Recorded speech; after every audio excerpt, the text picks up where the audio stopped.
Hey mate, 40 here. Welcome to 40 University. I have a real live professor, so I'm only a professor in my imagination. My dad got 2 PhDs, Josh, so I massively compensate by fetishizing academia because I never even graduated from UCLA, so I don't even have a BA. But my dad got 2 PhDs, and so even though he's gone, he's no longer with us, I absolutely fetishize academia because I do an almost daily show on YouTube, but I want to do something different. So I find I often get a more profound understanding of what's happening in the world around me by consulting academia. And it's so much better and deeper than journalism. So my technique is I put whatever topic I'm interested in into Google Scholar. And so I put talk radio into Google Scholar, and I found about 40 different academic essays on talk radio, but yours was the best written of all of them. And your essay talking in particular about the anatomy of Rush Limbaugh's pseudo-apology to Sandra Fluke. And I just really love the way you broke it down. It was just so clear because most academic writing is abstruse. Is that fair? Is it yes. Relatively rare to encounter like really clear, simple academic writing? I think that is too true. Supposedly, Albert Einstein said that the person that understands something the best explains it the clearest. I've seen people on the internet say, no, Albert Einstein never said that. I don't know. But the point is, that's kind of my motto. I would like to be as clear as I can be so that other people do not have to have a PhD in order to understand what I'm trying to say.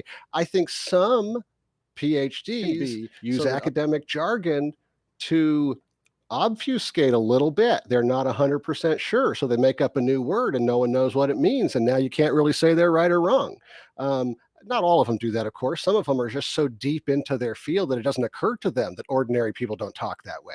But I think maybe because I also have a background in radio, I was taught to try to be as clear as possible, as simple as possible. And so it means a lot to me that you say that. I appreciate that. I do think that article might have misled you a little bit because I'm not sure I'm really an expert on talk radio, but I did have a good time analyzing. Some people listening will remember that case from about 2012 when Rush Limbaugh had to issue that apology to Sandra Fluke. And it was a clever apology. I don't know if it meets the definition of an ethical apology, but I think it was very clever. So thanks for reading that article. Oh, it was, so much of the academic discussion of talk radio just seemed absolutely pointless as far as me getting a show out of it. I mean, this is entirely tangential to the topic and why I led you to this show. But I was struck, like up until about 1990, all the academic research was essentially talk radio is for losers, for people who just have empty lives and they try to fill it through this parasocial relationship. Right. I mean, I don't know if you've had any interest in the academic discourse with regard to talk radio. And then it took a 180-degree turn. It said, well, talk radio listeners are more educated, more affluent, more politically engaged than the average person. So it just took a 180-degree turn circa 1990. It's just kind of curious. I don't know if you know anything about that or have any views. Well, my sense, I did a couple of years in talk radio about 2003, 2004. Wasn't that good at it. I was never going to be the next big star. And so I decided to go an academic route where I would have a steadier job and I wouldn't have to get up at 3 a.m. But my sense is that, yeah, talk radio kind of surprised a lot of people, kind of came out of nowhere. It kind of saved the AM radio band for a couple of decades because there was nothing else to put on there. As soon as FM music was a thing, nobody wanted to listen to AM radio. But talking sounds okay on AM radio. And so they started to do that. And obviously, Rush Limbaugh is probably the biggest name in all of that. But people started to figure out that, there were people who wanted some companionship. And whether they were in their cars or at home, they could get that from listening to somebody talk about things that they were thinking about and calling in. And so all that research about parasocial relationships, yes. Back when I was in radio, I occasionally had people come up to me, and I was not a big star, but people would say, hey, I just can't start my day without listening to your program. And that's a nice little ego trip there. It feels good. And it does matter to people. I mean, I've also worked in Christian music radio and some other things. And radio stations that do those pledge drives that everybody hates so much. The fact that you can get people to call in and give money to a radio station, I think, is evidence of the emotional connection people make to it. So, it really can connect with people. But I don't know. I mean, I think talk radio filled a niche. I think people who wanted information and were interested in politics, especially if they were in the car or maybe they were at a desk. They couldn't watch TV even after we had CNN, but they could listen to the radio. And so they knew what was going on. And then they also had some talking points if they were the sort of people that like to argue with their friends. So I certainly understand why it would start to appeal to a slightly more educated audience. But today, I think we just live in a world where media are so fragmented. Everybody's just trying to find their niche, the thing that they do well, the thing that there's an audience for, and just do it and just talk to one little group of people. And that has pros and cons, I guess. Now, I moved to America in 1977. I was 11 years of age. I was a little bit socially maladjusted.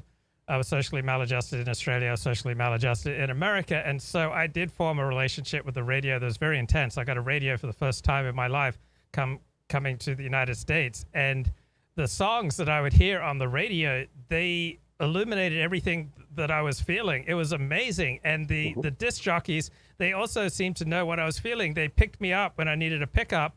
They gave me solace when I was feeling down. And I don't know, did radio play an important role in your childhood? A little bit, yes. I grew up in a pretty conservative religious family, and my parents were pretty strict about watching television. We did get a VCR when I was about 10 years old, and we could watch certain movies that were pre-approved and so forth, but we didn't watch a lot of TV. But I was allowed to have a radio in my room, and I could kind of listen to that as I wanted to. And so the thing that I started listening to was mostly sports radio. And for 3 years, my family lived in Puerto Rico when my father was in the Coast Guard, and we were stationed at a Coast Guard base there. And late at night, I would listen to Armed Forces radio that would carry basketball and baseball games from the US. And because of the time zone Puerto Rico was in, sometimes the games wouldn't even start until 10 p.m. or 11 p.m. And so I would hide under my sheets with my headphones. I think my parents knew what was going on and didn't care, but I would hide under the sheets until 2 a.m. or something, listening to ball games. And I loved it. Yeah. So you're a little younger than me. I'm 55. Yeah, I'm 41. Okay. So when you were 10, that was 30 years ago. So 1990 was Right. when you. Right. Okay. So my father was a preacher. So I grew up a Seventh-day Adventist. My dad did a PhD in Pauline rhetoric and a PhD in apocalyptic, I think Daniel 8:14.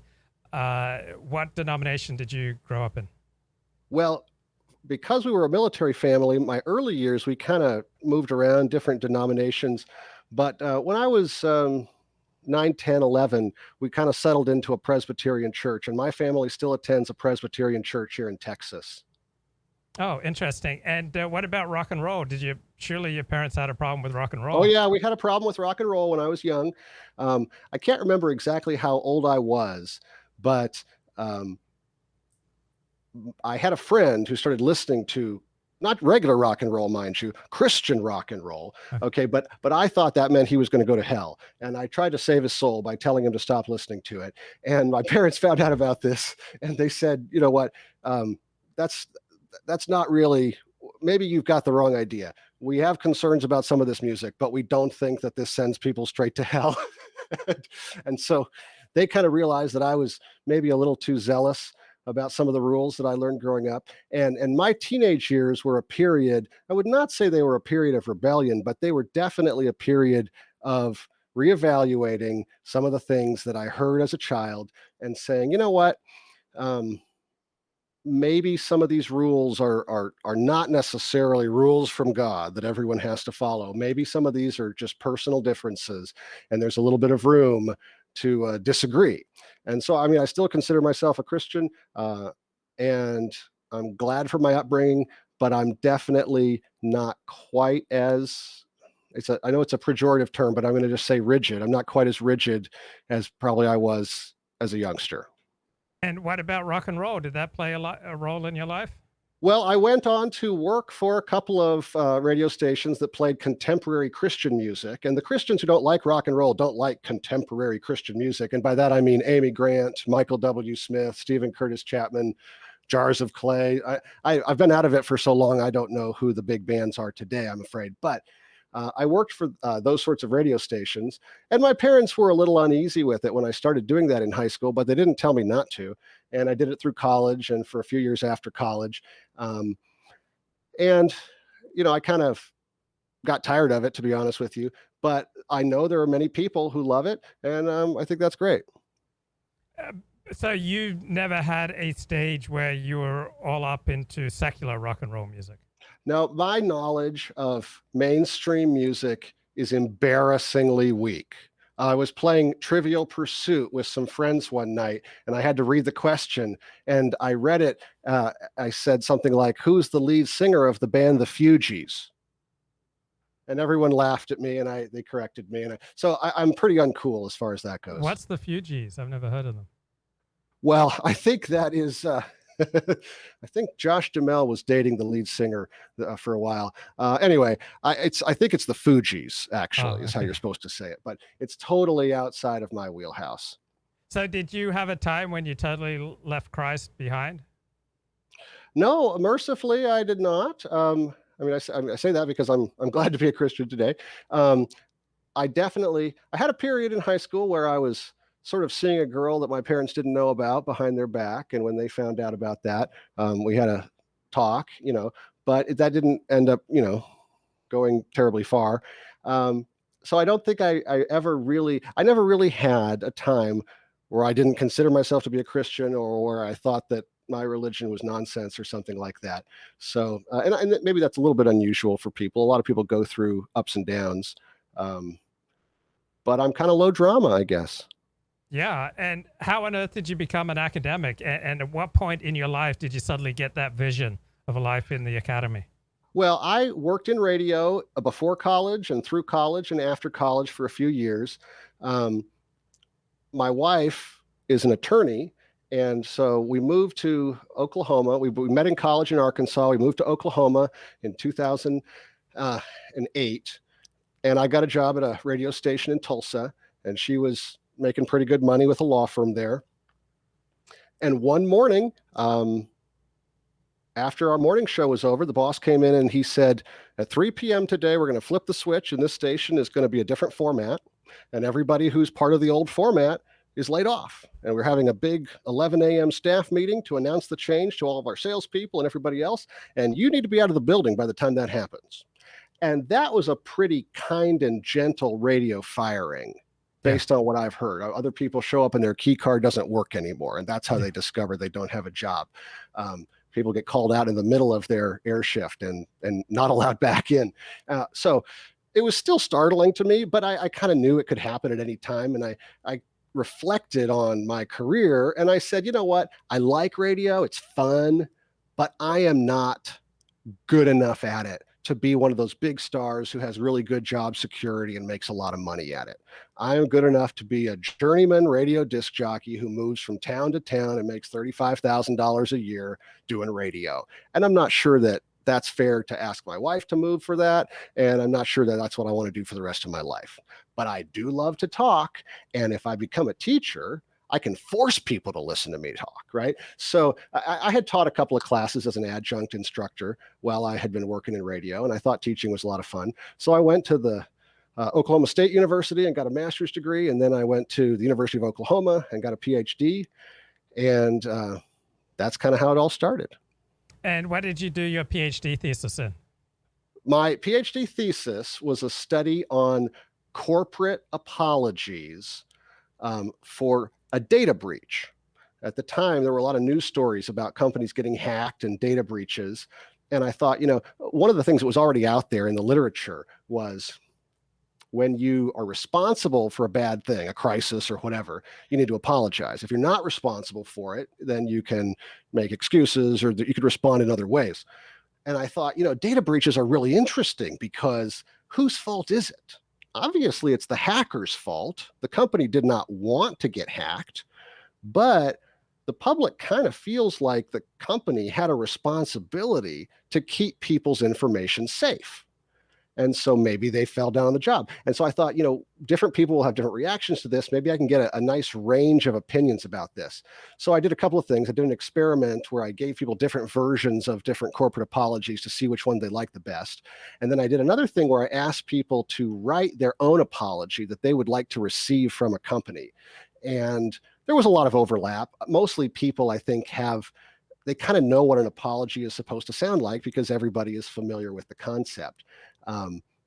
But there were a couple of interesting things. And the biggest one was, if a company is apologizing, it's not enough to say that they're sorry or they apologize. They have to do something tangible. And by tangible, I mean financial. Everybody preferred the apology where the company said, we are installing new security and we are going to provide you with a year of free credit monitoring. That was way better than saying we acknowledge our responsibility and we sincerely regret what happened. Do you see what I mean? Yes. So when it's coming from a company, the way the company shows its sincerity is with dollars and cents, I concluded. And when did you learn about pseudo-apologies and that they are often more effective than genuine apologies? Well, that piece that you found on Google Scholar about Rush Limbaugh is where I started to put this together. And there was a journal, the Journal of Radio and Audio Media, did a special call, which for listeners who might not know, sometimes academic journals have special topic issues. And there aren't very many professors out there who have an article about that topic ready to go sometimes. So it can be easier to get published there. And I was like, well, I used to work in radio. I think I could whip something together. I can write an article about this in a week. And so I did. And they published it. So I was excited because at the time I was still a PhD student. That was a pretty big deal for me. But I went back and I found the tape and I found the transcript of the apology. And I went through it over and over, trying to figure out what is it about this apology that doesn't feel right. And really, for those that don't remember the situation, Sandra Fluke was a Georgetown law student. I think she was about 30 years old at the time. She testified at a congressional hearing about insurance, health insurance, about how hard it was for her to get birth control and how important it was to students like her to have birth control. And that's why Congress should require insurance companies to cover birth control in their insurance plans. And Rush Limbaugh started joking about this and saying, basically, she's saying that the public should pay for her to have sex. Well, what does that make her? That makes her a slut, right? That makes her a whore, he said. And people reacted very negatively to this. Obviously, a lot of that reaction was sparked by Democratic Party operatives who had arranged for Ms. Fluke to come and give this testimony. But there was also backlash from people on the right, like Rick Santorum and others that were, they were just uncomfortable with Rush Limbaugh using rude language to describe this woman. And so a weekend went past and a bunch of advertisers got pressure and started dropping the Rush Limbaugh program. And I guess it was Monday, Rush Limbaugh came back and he issued this apology. And the core of what he said was, I'm sorry, I stooped to their level. The left does this kind of thing all the time, but we're supposed to be better than that. And last week I wasn't better than that. I stooped to their level, saying crude things, trying to make this point, and I'm sorry. And he went on a much longer than that. But, I thought, isn't that clever? But that's not a good apology. Because on the one hand, you're saying you're sorry, but on the other hand, you're still hammering away at your political opponents. But did it work? And the answer appears to be yes. People who wanted to support Rush Limbaugh said, well, hey, he apologized. Let's all move on. Everybody makes mistakes, forgive and forget. Let's move on. Democrats were still kind of mad about it, but the media was kind of disinterested after that. They ran some stories about Rush Limbaugh apologizing, but ultimately he didn't say anything that would get an FCC fine. He didn't say anything that was going to get a lot of stations. I think maybe one station dropped him, if I remember right. But, he's a cash cow for all these talk radio stations. And so ultimately, this apology, which was definitely not a full, genuine apology, it worked. I thought, why did it work? I think it worked because there were people on his side and there were people on the other side. There were two sides. Not everybody was in agreement about the rightness or wrongness of what he had done. Everybody was kind of uncomfortable with the language he chose to use, but his listeners, the Republicans, the people on the right, his audience, they didn't want the government to mandate health insurance programs cover birth control. They didn't want that. They weren't with Sandra Fluke. So they didn't really, I don't think they would have liked it if Rush Limbaugh had said, you know what, Sandra Fluke was right. This was important. This was a valid point she was making, and I was disrespectful and dismissive. And I really am sorry for that. And I'm going to try to do better. That would have been closer to a genuine apology, but I think that would have angered his audience. So he found a way through a pseudo-apology to thread that needle and say something that sounded like an apology on the surface. It didn't satisfy Sandra Fluke or the Democrats, but they were never going to be satisfied. It did satisfy his base without making his base angry at him for aligning himself with the political opponents. And again, I'm not talking about the ethics of it. I'm just talking about the strategy of it. Is pretty darn clever. Yeah, I didn't realize all the specifics that you went into, but I really appreciated how you broke it down, because in a competitive situation, you don't want to be identifying with the enemy, even if you're wrong and they're right. Exactly. I mean, that's just how the world works.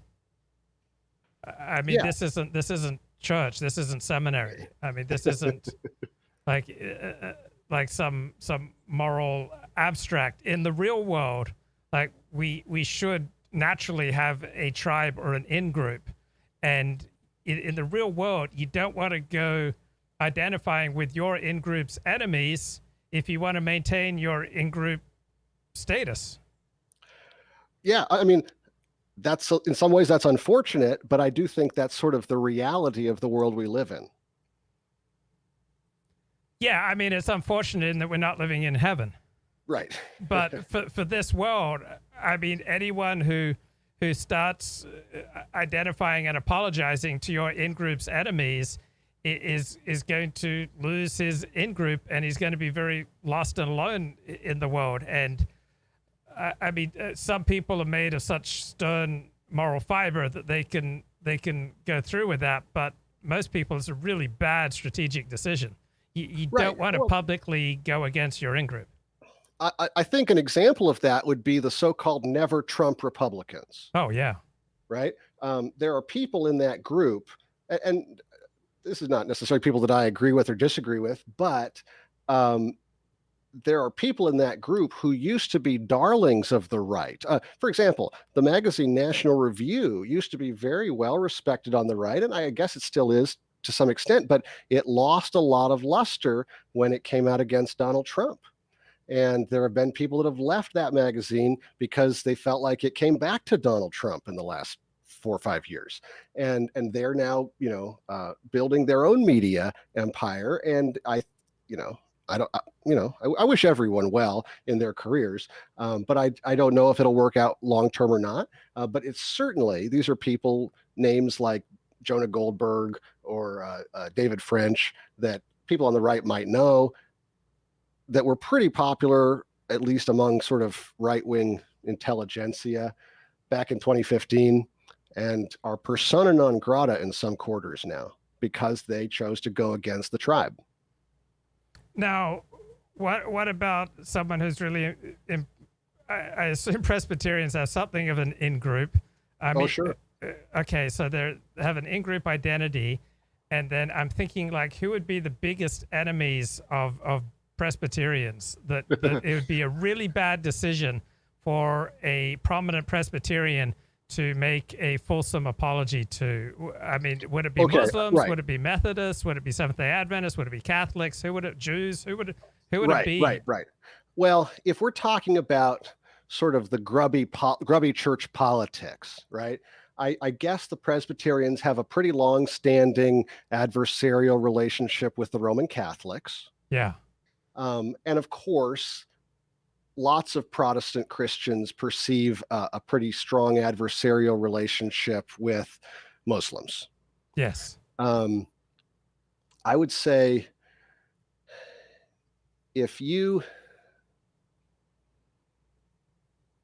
if someone said something offensive about the Catholic Church or about Islam or something, some leader in Presbyterian circles, and then they came out and they said, I want to apologize. I know that we're all God's children. We're all going to be together in heaven one day, and I shouldn't use language like that. That would cause a firestorm, because there would be the assumption that no, only certain sets of beliefs get people into heaven, right? And so there would be the perception that by saying that, oh, we're all going to be in heaven together, that you've undermined traditional beliefs of the church. Now, if you didn't do that, if you simply said it was wrong for me to use that language, I still believe I still believe that we're different. I still believe that what you teach is wrong, but I'm supposed to love you and I'm supposed to be charitable towards you. I don't think that would get that much backlash, because repentance is so deeply built into a lot of religious traditions, right? So I think you can apologize, but you've got to be loyal to the core beliefs of your group. And if you betray those as part of your apology will backfire big time. Right. Now, has there been like any major soul searching on behalf of on behalf of Presbyterians vis-a-vis Catholics? Because I grew up a Seventh-day Adventist, and there was just so much visceral loathing, hatred of Catholics. It was huge in my upbringing. So when Seventh-day Adventists go to graduate school in religion, they get a talking to. They're in a secular university. They get pulled aside and said, okay, we know that Seventh-day Adventists, hate Catholics, but that's not on in this academic situation. You can't speak or act that way. So has there been any soul searching on behalf of the Protestant Presbyterian denomination that they perhaps went over the top with hatred of Catholics? Oh yeah, well yeah. I mean, I don't know all of the history, but the really traditional Presbyterians still follow the Westminster Confession of Faith that was written back in 1646. At the time it was written, there was a section in there that said the Catholic Pope was the Antichrist. The church, the Presbyterian church, has amended the confession since then, and that's gone. Okay, we've taken that out. And there's been a few other amendments along the way. I do think that, and I don't want to act like I'm an expert on all Presbyterianism, but I think that in the circles where I have been and where I've seen things, I think a lot of different evangelical Christian denominations are realizing that we are not culturally dominant anymore. I think back in the 80s, Ronald Reagan, we thought we were, and we thought that it made sense to do things like, the Southern Baptists boycotted Disney in the 90s. And, people were mad that an episode of NYPD Blue on ABC showed Detective Sipowitz's rear end and thought we should boycott ABC over that. Like, Christians in the United States used to feel culturally powerful, and it made them aggressive. Today, I think Christians are pretty conscious of the fact that they're not nearly as culturally powerful as they used to be. And I think that has provoked a little bit of soul searching and people saying, you know what, we need to try to show kindness and love to people in order to win them over, not push them around or bully them, because that's clearly not going to work. I think I heard something to the effect that the religion of America is something like niceness, that all the religions have largely given up their claims to the theological truth and exclusivity with regard to God in exchange for the civic religion of Americanism. Does that ring true? I mean, I hear what you're saying, and I think that you can find examples of that, absolutely.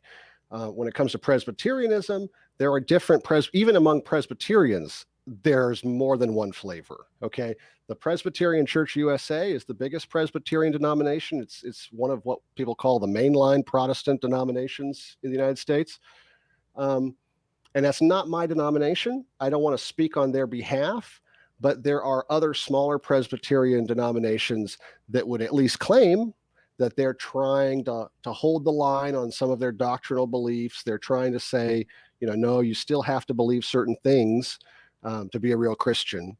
And but there's pressure.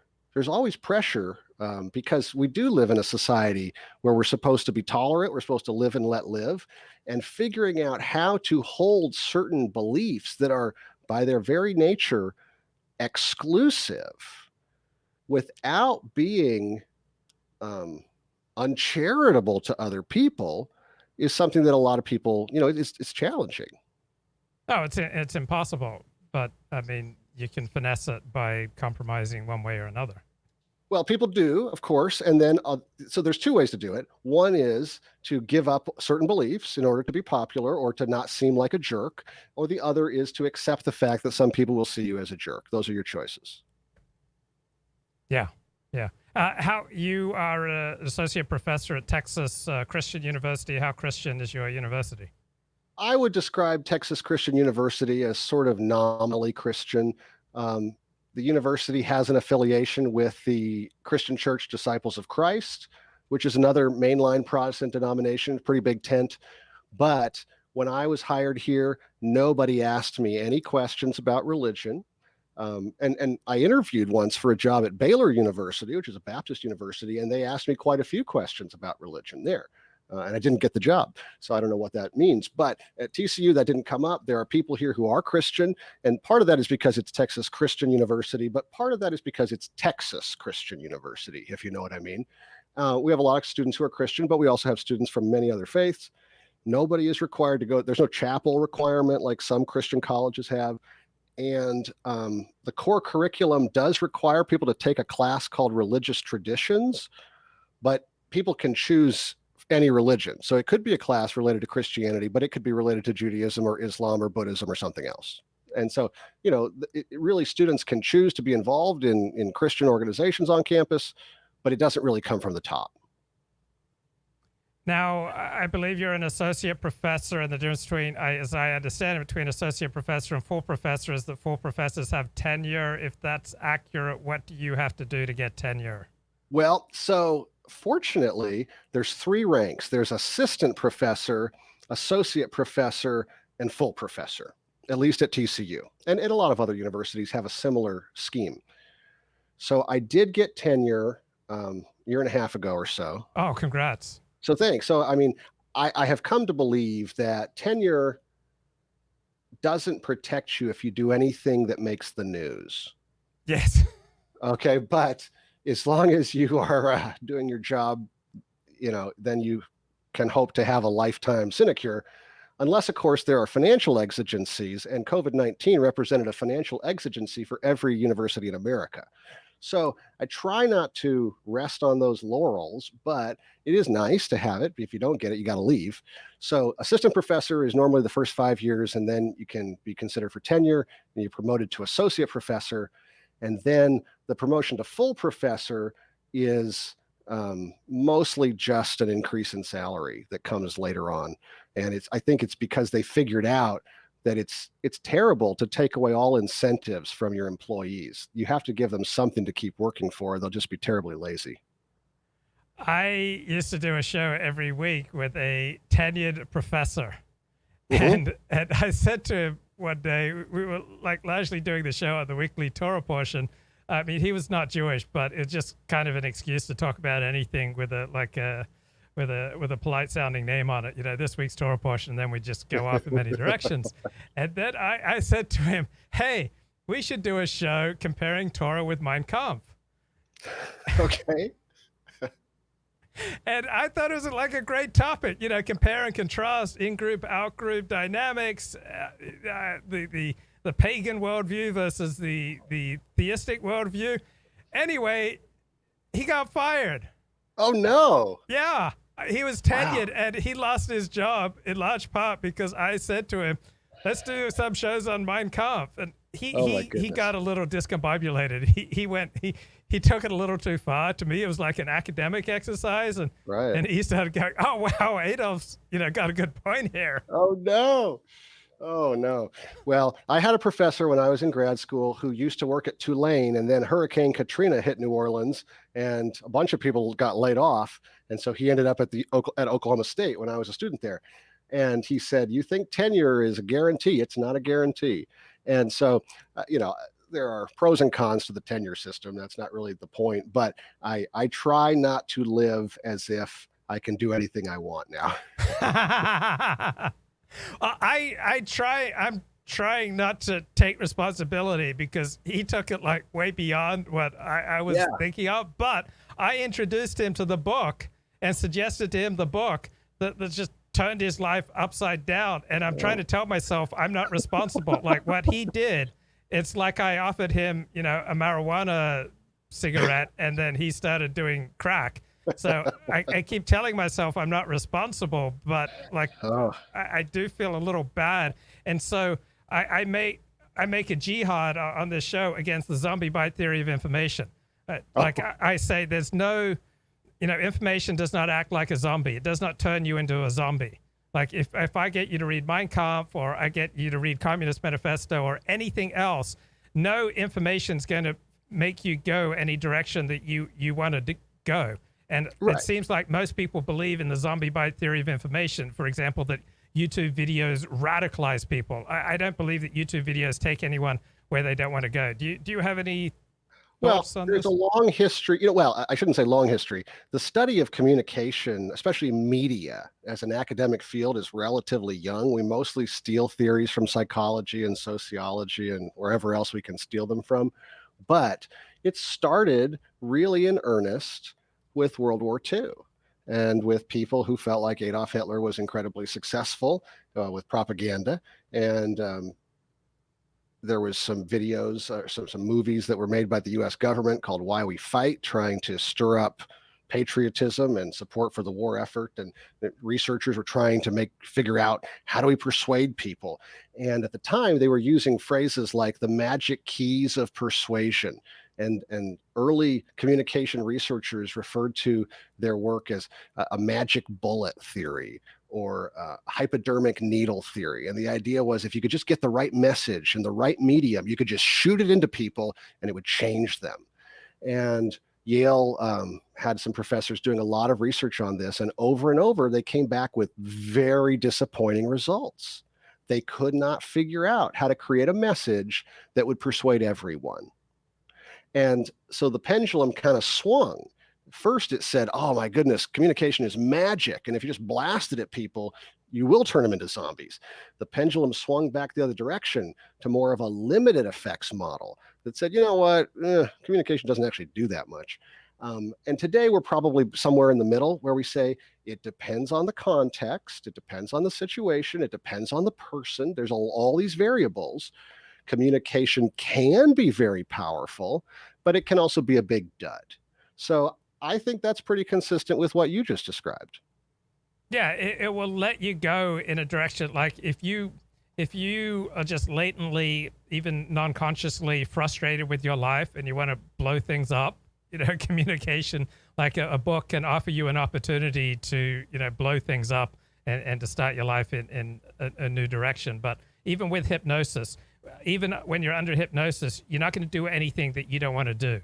You're not going to become a murderer under hypnosis unless you want to become a murderer. I think that's right. Yeah. Thinking about something you just said, and let's go back to Sandra Fluke. Mm-hmm. You describe her as a private citizen, but she volunteered to be a public personality on a highly contentious issue that the state should be funding, should force insurance companies to completely fund birth control. And she talked publicly, I think in a Democrat organized hearing, about how important it was that the state would pay for her birth control and how much pain and inconvenience that had caused her. So how sure are you that she was still a private citizen? She'd been an activist for years. This was something that she was, very dedicated to in a highly incendiary topic. Sure. I'm challenging your description of her as a private person. I'll take that criticism. That's fine. I would say that, I'm not an attorney, but based on what I know about libel law, public figures have a higher burden of proof. If someone libels them, they have to prove that it was done with actual malice, not just negligence.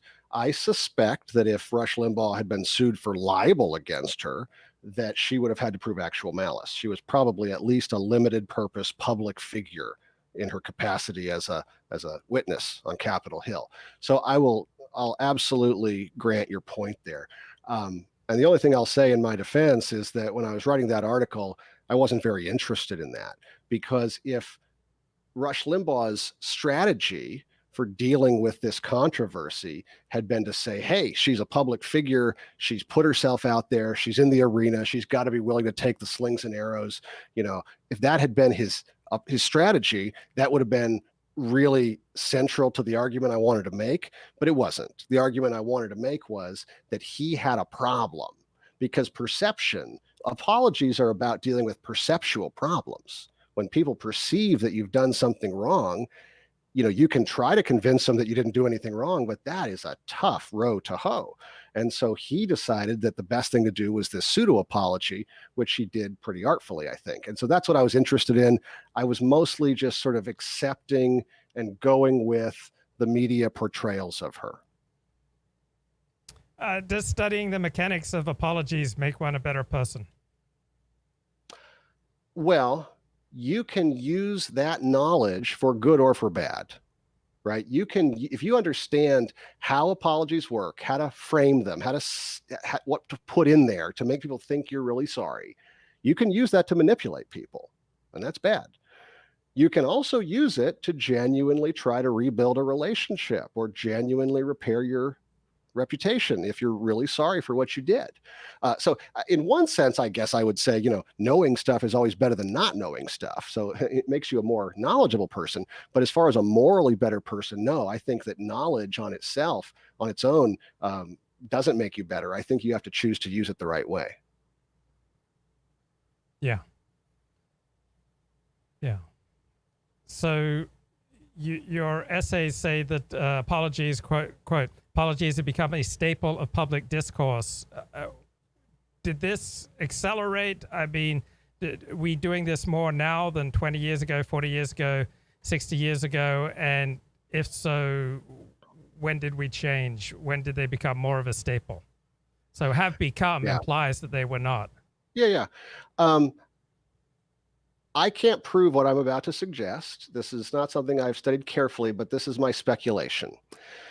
If you go back and compare Richard Nixon's resignation speech in 1974 during the Watergate scandal with Bill Clinton's speech during the Monica Lewinsky affair, you'll see that Richard Nixon doesn't really offer any apology. He does allow for the possibility that maybe some of his judgments were wrong, but he says, whatever I did was for the good of the country. And he resigned. Bill Clinton, 1998, says, what I did was wrong. Now he emphasizes the fact, it was private and people shouldn't be prying into my family's business, but it was wrong. And, and later on, in December of 1998, in the middle of all the impeachment stuff, he made a couple of statements where he talked about how he was sorry and he had done things wrong in words and deeds and so forth, and he survived. Now, Watergate is not exactly the same situation as having an affair, consensual affair with an intern, but I think somewhere, well, it's not very precise, I grant you, but somewhere between 1974 and 1998, it changed. And Bill Clinton proved that it changed. He demonstrated that you could survive in the highest political office by admitting you were wrong. I think when Richard Nixon was president, admitting you were wrong had to come with a resignation. And since he had already decided he had to resign, there was nothing strategic to gain by offering any kind of apology. What Bill Clinton demonstrated was that you could keep your office if you gave the right kind of apology. And no doubt there's lots of factors that went into that. Some of it was that the Democrats controlled the Congress at the time that Bill Clinton was facing that. But I mean, some of it was the public willingness to accept moral failings in their leaders. So there's a lot of factors. But I think that from that point on, people in positions of power were like, should I really give this up or should I just offer an apology? And if I have a constituency that wants me to stay, that is willing to help defend me, then an apology plus their activism on my behalf is probably going to let me keep my position. So that's my guess. I can't prove that that's true, but that's what I would suggest. And what about, there's a phenomenon, okay, so with the Rush Limbaugh situation, that would not have happened in all likelihood 10 years earlier, before Media Matters. Okay, Media Matters started taping talk radio and then highlighting outrageous things that were said. So prior to Media Matters, let's just posit perhaps Rush Limbaugh, these remarks would have been less likely to hit the news? I think that's possible, certainly. Yeah, I mean, Media Matters, I teach classes in public relations, and we tell our students, journalists and newsrooms all around the country are understaffed and overworked, but they still have that news hole to fill. If it's a newspaper, they have a certain number of inches they need to fill. If it's a TV broadcast, they have a certain number of minutes to fill. And part of what we do in public relations is help them fill it. And that's one of the things Media Matters does, right? They find salacious tidbits from, I guess, mostly from the right, and then they bring them to media outlets that they think might be interested, and they help those journalists fill that news hole. And the journalists have an ethical duty to do their own reporting and make sure they're not just taking something from any PR person, but sometimes they're busy, and sometimes they are sympathetic, and sometimes they kind of go with it. And so they're receptive to these PR efforts, and they run it, and it blows up in a way that maybe it wouldn't have otherwise. So yeah, I think I agree with that. And also people were not taping talk radio looking to blow people out of the water. What Rush Limbaugh said was kind of almost par for the course with talk radio.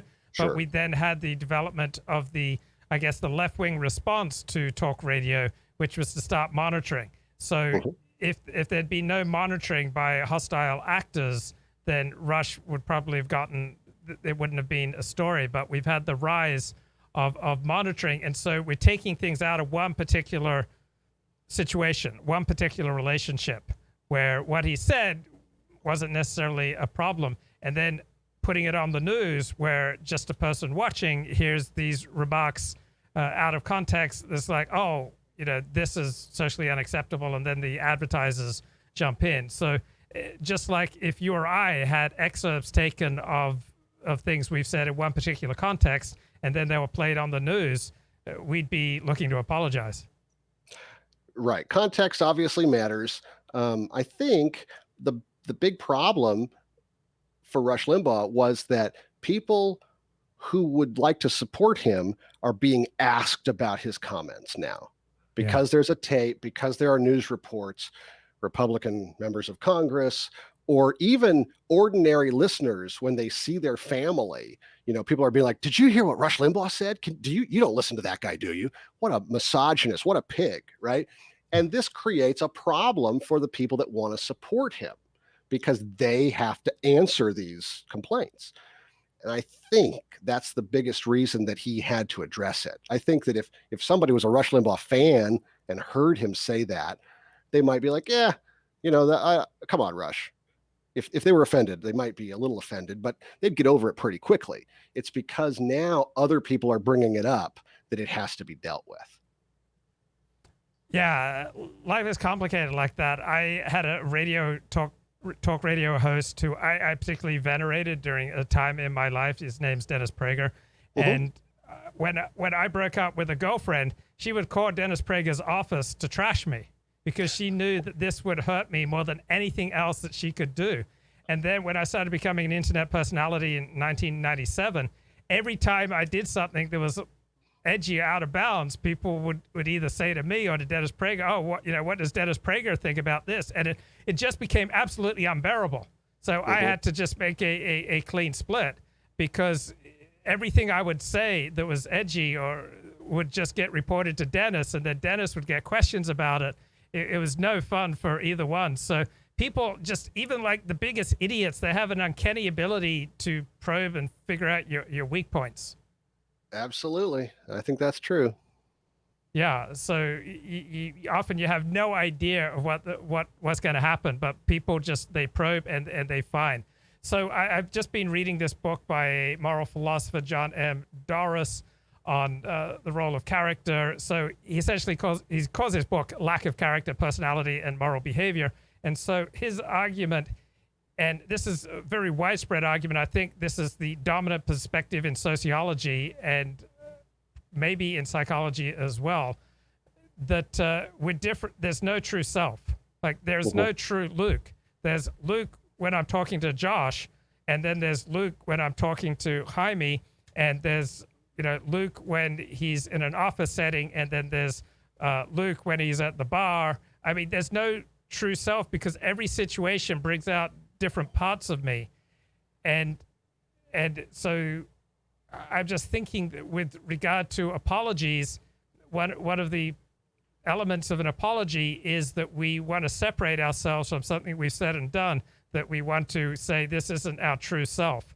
So I'm thinking that the popular understanding is that we all have a true self. And if I may be so broad, the academic understanding is we don't have a true self. Do you have any thoughts? Well, I'm not a trained sociologist or a trained psychologist, so I can't speak as an expert. I'll speak just as an individual. I already told you that, I am a Christian, so I think people have a soul. I think we do have a true self that is spiritual. That's a personal view that I have. I'm sure that the experts have a rebuttal to what I would say, but I think there's some empirical reason to believe that there is a mind or a soul in us that is separate from just our physical body. I think there's a reason to believe that existence is not purely matter. I'm not a materialist. And for example, I would point to something like the fact that if you give patients in the hospital a big sugar pill and tell them it's a miracle cure, they'll feel better, right? That's well documented. That suggests to me that the mind can do things independent of physical reality. Even just the fact that human beings across continents and across generations, not all, of course, there are devoted atheists who are very intelligent, but overwhelmingly, human beings believe that there is something spiritual. That doesn't prove it's true. That's not logical proof. But to explain that as some sort of, I'm just not individually, I'm not satisfied that that's just a product of evolution. It's not clear to me really what the advantage of that is. I'm sure that there are experts who will explain to me.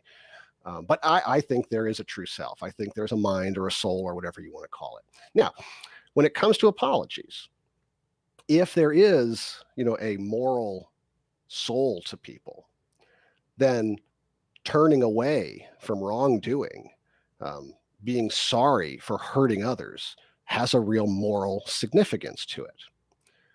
But even if there's not, then what does that make an apology? An apology is a social ritual that sends a signal.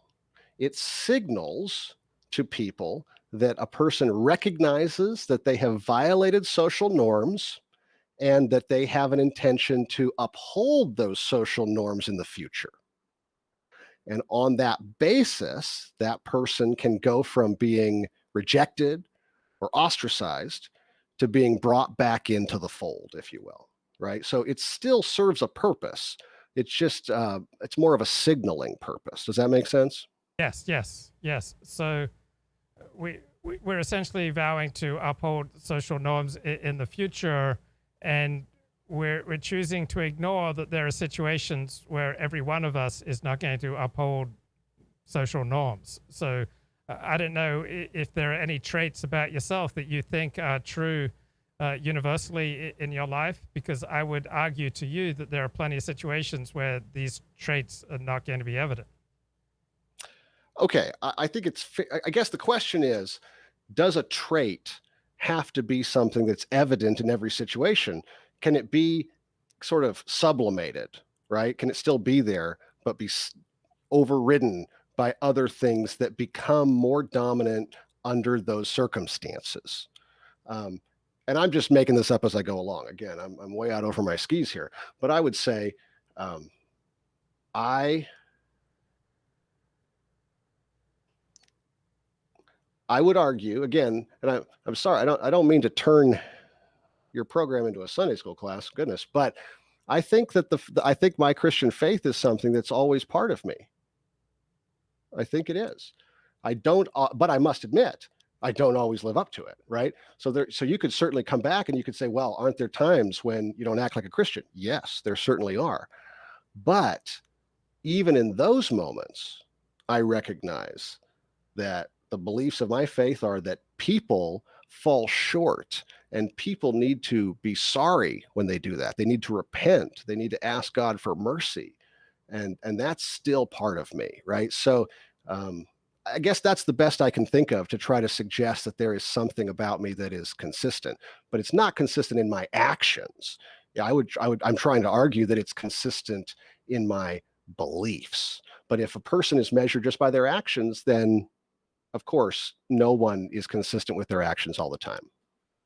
Right. So when you're in a hurry, when you've got too much to do and not enough time to do it in, or when I'm in a hurry, when anyone's in a hurry, they're going to become more curt, more short with their speech, less empathic, much more transactional in the way they relate to other people. So in these situations, the situation is probably going to have more of an effect on how you behave than anything else about you, whether you're a man of faith or an atheist.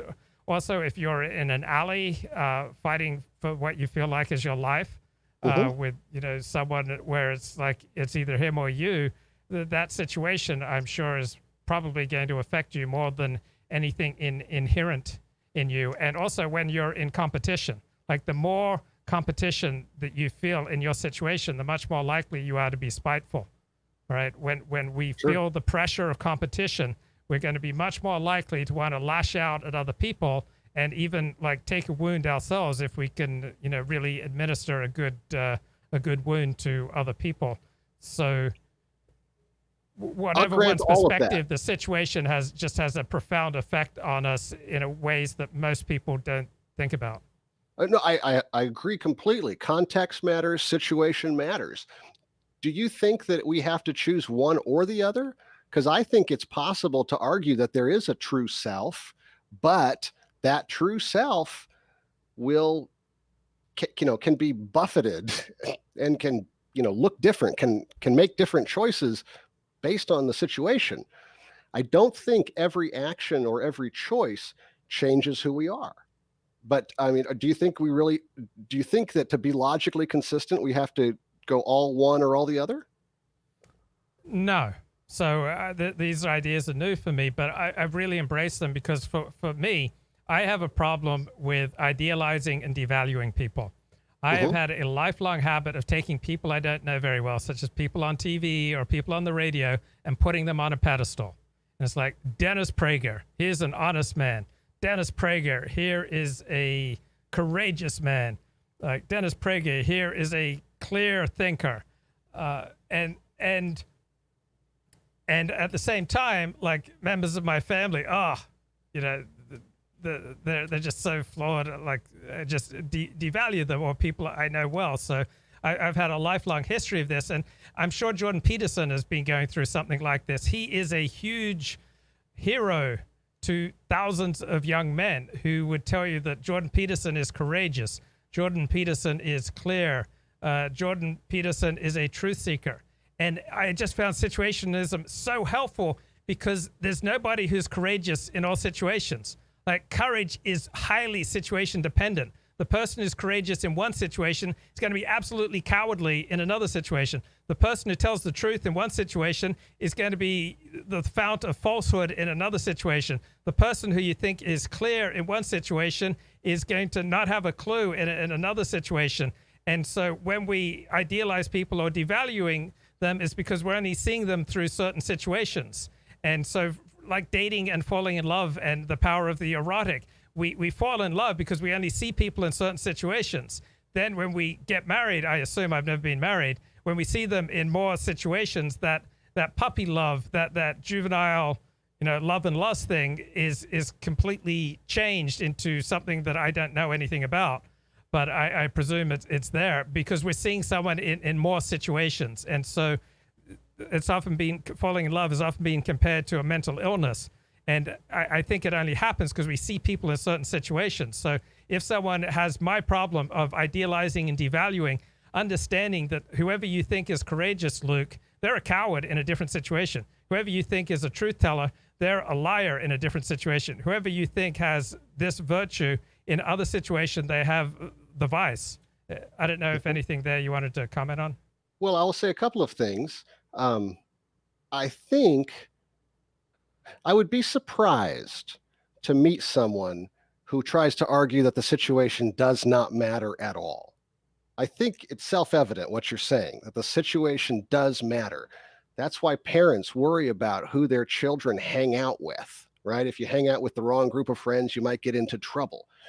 That's why, if an alcoholic goes through detox, they're going to recommend don't go out to the bar your first night out of detox. That's not a good situation for you. Maybe you'll get to the point where you can do that later, but don't start there. That's not safe for you, right? People need to understand their limitations. They need to understand situations that create risks for them, and they need to be smart about that. I think that's consistent with everything that you're saying.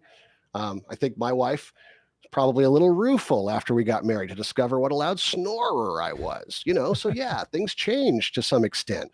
What you hope is that there is still a core of commitments, a core of values, a core of priorities that you hang on to. And when you make a mistake, an apology is a way to signal to people that this action, and I use the word mistake, but sometimes we willfully hurt people. Sometimes we willfully do what's wrong. It's not really a mistake. It's a misdeed. It's a transgression. When we do bad things, our apology is designed to try to show people that that's not who we are, right? I'm sure you're familiar with the concept of the fundamental attribution error. Yes. And right. And for any listeners that don't know, it's just the idea that when other people do bad things, we blame it on internal factors. They're a bad person. But when we do bad things, we blame it on external factors. Something happened to me. I couldn't help it. Right. That's just human nature, it appears to me. And if we understand that we have this tendency, it makes us, I think, more forgiving of other people, slower to be offended by them. But it reflects this deep-seated human belief that some things come from inside and some things come from outside. And situations are outside, and they matter a lot. But there are some things inside. And again, that may make me seem like a rube to the top sociologists and psychologists, but I cannot shake that belief that there are certain things inside people. So would it bother you if people you regard as fundamentally honest, that there are all sorts of situations where they are dishonest? Well, no. I mean, maybe it would in a specific instance if I felt like it hurt me, or if I felt like, I was trying to defend them and then I was embarrassed because they were exposed as a fraud. But I don't want to be too simplistic with this answer, because no doubt there are people, if my father was exposed as some big fraud, that would shake me a lot because I have a lot of esteem for my father. But most people in the world are not all good or all bad. And I would go so far as to say no one is all good or all bad. Everybody is a mixed bag, I think. Everybody has positive traits and negative traits and proclivities towards good and proclivities towards bad. It's why we don't like movies that have two-dimensional characters, right? They're boring. We like movies that have more interesting, complex characters because they feel more realistic. Everybody is complicated. But that doesn't mean that there's not some core there. I guess that would be my position. So the idea of moral character, that has some resonance for you. You believe that reflects something real. It does. Now, one of the things that Presbyterians are big on is that people are bad without help. That's a deep-rooted belief in most of Protestant Christianity, traditionally anyway, is that human beings are fallen. We have a propensity to do the wrong thing, but we can get God's help to do the right thing. And so it's not really shocking to me when people do bad things. That kind of lines up with my perspective. I think when people do good things, we're happy about that, right? We get into rhythms, though. We get into routines with people where we trust them and they've done the right thing consistently, and we expect them. And then when they disappoint us, that's jarring. But I think I lost track of the question that I was trying to answer. Yeah. I was just thinking about situationism versus moral character. So the situationist says there's no moral character because we're different in different situations. So let's just take the very common dilemma of one's spouse has left town and one's colleague of the opposite sex, whom one has been flirting with, invites you over for a good dinner, and there's going to be wine and great food. And the person who's got his focus on his moral character will say, I don't need to worry. I'm a person of good moral character. Nothing's going to happen. The situationist says, you need to stay out of that situation, because whatever you think of your character, the situation is going to be incredibly perilous if you put a value on fidelity. So that's an example of this, where the situationist perspective, I think, is much more powerful than the moral character perspective. All right. So when you put it that way, I am with the situationist. Absolutely. I think the moral choice is to not go to that dinner, right? Yeah. If you're going to, I might be using the terms incorrectly or imprecisely, but the thing that demonstrates moral character is to know thyself and to realize that everyone can be, everyone can fall from the moral heights that they, aspire to. Everyone is subject to that. So don't put yourself in a dangerous situation, right? If you value your marriage, don't do that. I still think that is a choice that reflects some level of moral character. But no, I don't believe that there are people with such moral character that the situation doesn't matter. Now, one of the weakest forms of apology that I see all the time, and it really disgusts me, is, quote, if I offended anyone by doing X, I sincerely apologize. What do you think about this rhetoric? I mean, that's one of the examples that the literature uses. The academic literature points that out as a pseudo-apology or a non-apology. If anyone was offended, then I apologize. Part of what's so aggravating about it is that it kind of hints at the idea that the person who was offended might be too sensitive, right? Maybe it's really their problem. You're offended that I used the N-word, or you're offended that I was complimenting Adolf Hitler, or whatever it might be, right? You're offended by that. Well, if you were offended, then I'm sorry. It doesn't own the wrongdoing.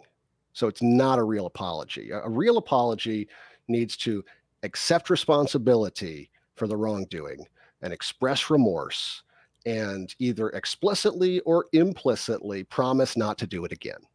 And sometimes it's also appropriate to include some sort of an offer of reparations. Let me try to make it up to you. Sometimes there's no way to repair damage. All you can do is say that you're sorry and you won't do it again, and you feel terrible about it. But, if I offended you, I apologize. Yeah, that's a big old cop-out.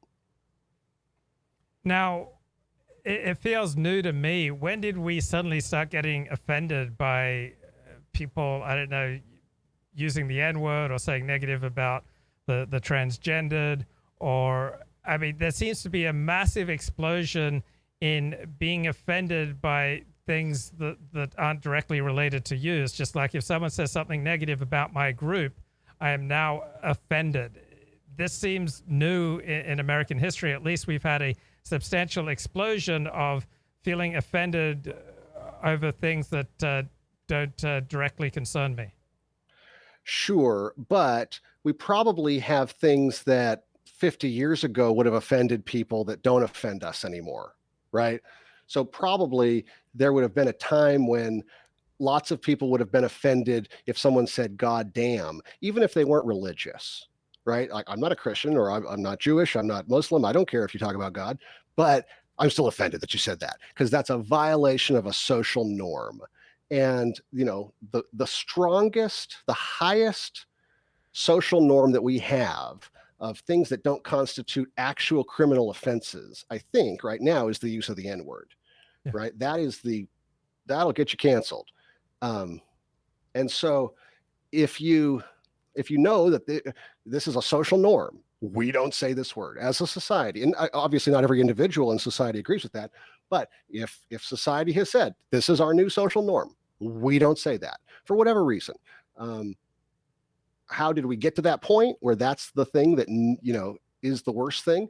Well, it probably has to do with a lot of the research that's been done related to race and the history of slavery and all of that. And there's politics tied up in all of that too, I realize. But we have gotten to the point where that's the really, really bad one. And if somebody does that, they have violated a major social taboo, and they have sent a signal that they are different from everybody else who knows better than to use that word. So I just put, I'm sorry for interrupting you. I just put the word offended into Google Books NGram viewer. And basically from 1920 to 1980, the word was hardly ever used comparatively. And then there's just been an explosion in feeling offended, the use of the word offended from 2000 on. Sure. So I think we have had a social change as far as taking offense. I accept that. I agree with that. I would say that people, part of it is our communication technology has made it easier for us to let everyone know that we're offended. And it's easier for us to find out what somebody we never met said somewhere that we weren't and be offended by that. So some of it is social media and internet and all that stuff. That's part of it. And part of it might also be that as a society, we have made a transition from, sticks and stones can break my bones, but words can never hurt me, to saying words are very powerful. Words can hurt just as much as sticks and stones. Well, in one sense, that's nonsense. If I tie you in a chair and I say, all right, you get to choose. For 1 minute, I will beat you with a bat, or for 1 minute, I will hurl insults at you. What are you going to choose? I hope you choose the insults because you might not survive the bat, right? In one sense, sticks and stones are still more dangerous. They are direct forms of violence. But it isn't quite true what we used to say, that words will never hurt me. Words are powerful to hurt people's feelings and change the way people think about themselves. And words can sting and words can wound, but in a metaphorical sense. But they do matter. And as a society, we have recognized that they matter, and we have worked hard to try to change the way we refer to different groups of people, the way we refer to people that have certain types of disabilities, the way we describe things. We have tried to become more sensitive. For the most part, I think that is good. We should care about other people's feelings. But we have also cultivated in our young people, I think, and they're growing up now, we have cultivated this idea that if somebody said something that hurts you, then they were bad to say that. And my response is, well, it depends.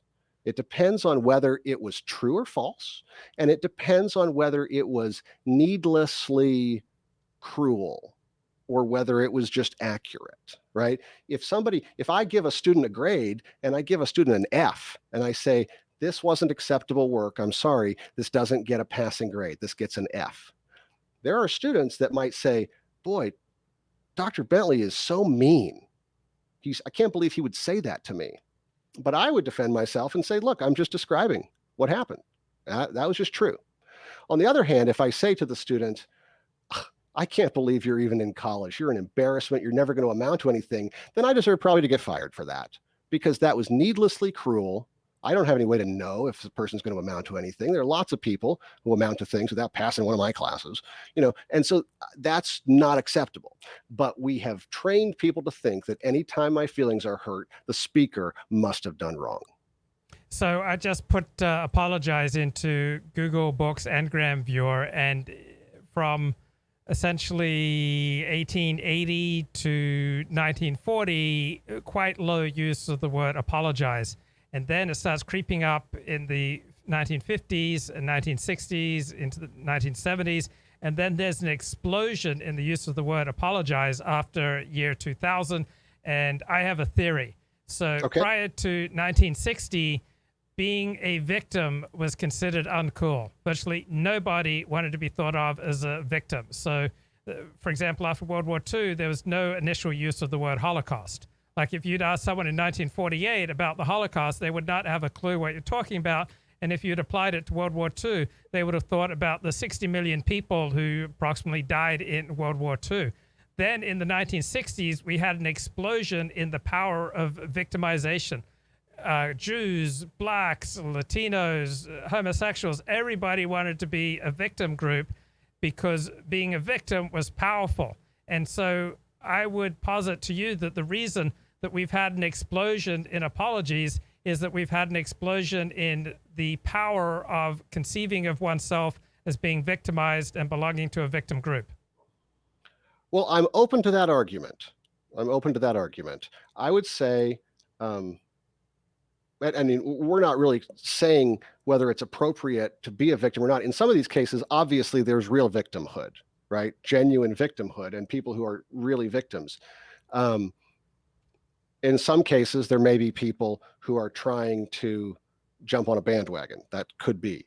So yeah, I'm open to that argument. I think that, but I also, I'm not discounting that. I also think that information technology contributed to that. I'm a big believer in the effects of the internet at suddenly making things everybody's business that weren't everybody's business before, and people having opportunities to be offended when they didn't before. Yeah, but it'd be hard to think of our current apology culture without all the incentives for thinking of oneself and one's group as a victim. You may be right. But I would say, I'm thinking about my childhood in the 80s and the things that people in my Christian subculture were outraged about. They were outraged by certain R-rated movies. They were outraged by certain lyrics in certain songs. They were outraged by various things in the media that were scandalous. And I don't think they saw themselves as victims at that time. I think they saw themselves as the protectors of what was good and decent. And certain things crossed a line for them. And so it's certainly possible to be outraged and to want an apology without seeing oneself as a victim. But I'm very open to your argument that the more people there are that see themselves as a victim, the more people there will be that want an apology. And especially if the victimhood is sort of nebulous in some cases, it doesn't call for, reparations, it doesn't call for paying restitution or something, then just a verbal apology or a printed apology might be an adequate symbolic way to address that perceived victimhood in some cases. Yeah. Is there a growing sense of victimhood among Presbyterians in your lifetime? I mean, everyone else is on the gravy train. I mean, you guys, why aren't you on the gravy train? I'm sure that we are to some extent without realizing it. I think that, the victimhood mentality, again, and I don't use that term to suggest that there are no real victims. I think there are, but I think there are also faux victims. And if I thought I was a victim, I would be a faux victim because I've had a good life and people are nice to me, and I don't, but I can still find things in my life to complain about. And I have to tell myself, well, you know what? Life's not perfect and you got to just deal with it, be an adult. But for people that are sort of taught to think that life's supposed to be perfect, and then they might feel like they are a victim in those cases. I'm sure there are Presbyterians who feel victimized by things like the transgender rights movement and the LGBT movement as a whole, because that's a tough one for sort of very traditional Christians to deal with, right? It's for a long time, Christian doctrine has been unambiguous that sexual relations are supposed to be between a man and a woman. Marriage is supposed to be between a man and a woman. Sex is supposed to be reserved for marriage. And there isn't really room in that sexual ethic to approve of the LGBT lifestyles. And I don't want to reduce it to one. It's obviously diverse, but it's very difficult. I think there are people who say, boy, you never know. You could get fired for not saying the right thing or not using the person's right pronouns or whatever. But my view is that if someone is a good Presbyterian, they're also supposed to believe that God made everybody, that God made people in the image of God, that everybody has inherent dignity, inherent worth, and everybody should be treated with love and kindness. So I think if we focus on that, we might get backed into a corner where somebody wants to talk about our views about sexual morality. And I think people should be honest about their views. But I think if a person's life demonstrates that they value every human being and are striving to show them love and respect, I think they can sleep well at night, not feel too victimized, and feel like they're doing what they were supposed to be doing. So I'm going to take a risk here and go into left field. I grew up among Protestants. Seventh-day Adventism is a type of Protestantism. Everyone I knew till about age 18 that I knew well was a Protestant.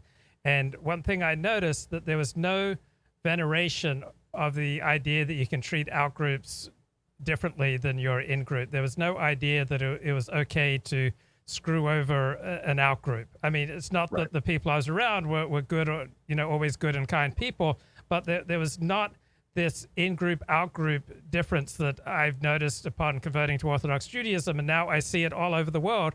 I realize that in-group versus out-group distinctions are the dominant way that humanity lives life. And I listen to you, and I just think that you're so emblematic of Protestants and how vulnerable you are, because why on earth would a group that believes in universalist ethics, like even secular Protestants believe, secular atheist, people from Protestant background, even they believe in universalist ethics.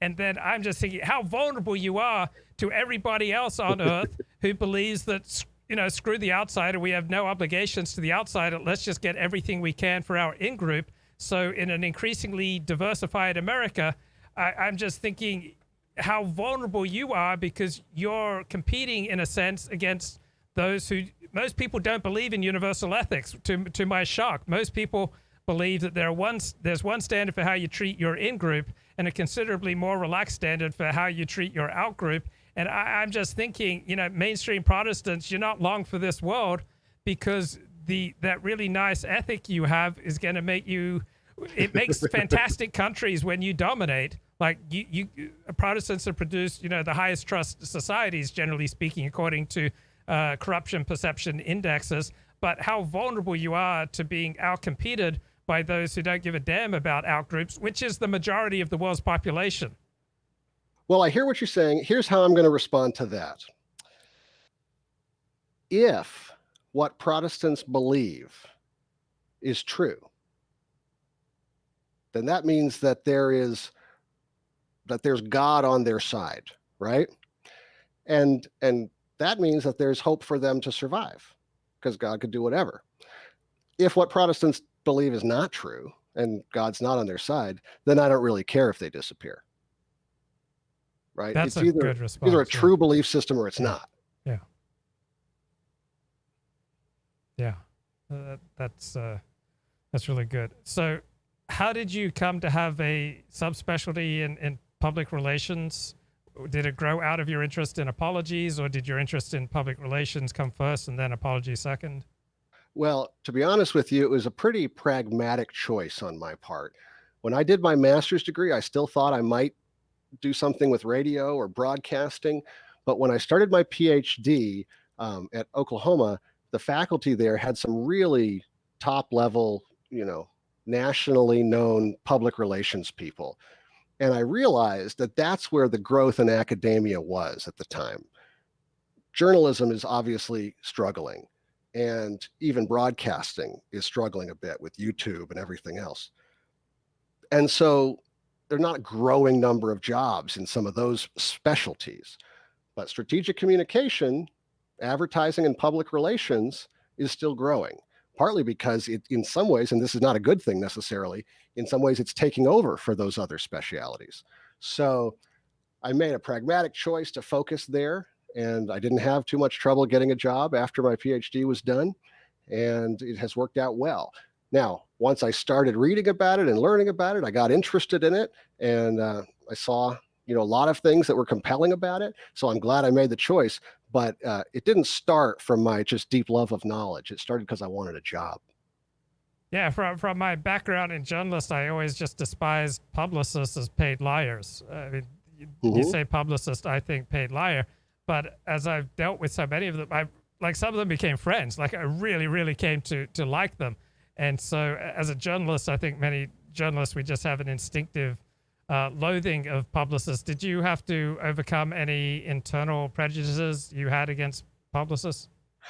I was never a real journalist. I never identified myself as a journalist. When I was in radio, I thought of myself as an entertainer. Not necessarily a great one, but I mean, that's what I thought I was doing. And so it wasn't that hard for me to make the transition.